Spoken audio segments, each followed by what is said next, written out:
Ladies and gentlemen, it's the Tommy Tiernan Show.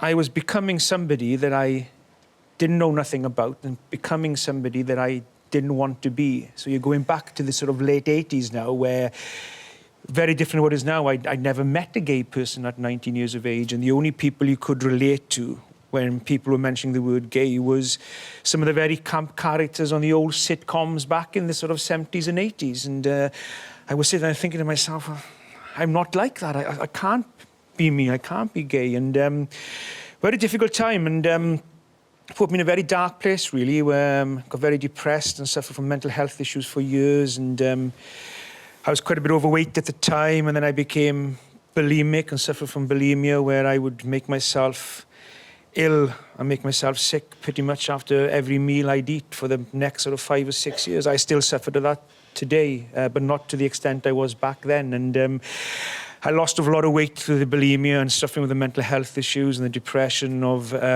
becoming who I didn't want to be, that I started going to the gym to make myself look better. And I got hooked on steroids. Some of the time I was 26 years of age, I did something that I will regret for the rest of my life, something that I have to live with for the rest of my life, where I left a note from my mum and dad and said I couldn't carry on with my life anymore. And when I left the house that morning, I left the note, and they got up and read that note. Didn't know why, but probably read that and thought they were never going to see their only child again. And that's something I will live with for the rest of my life, and something that I will never forgive myself for what I put them through back then. And then for years after that, I was sort of dealing with it then, still living a lie, although I accepted it myself, because I think the biggest challenge you'll come across in life, whatever it is, in my case it was dealing with my sexuality and dealing with the mental health issues. And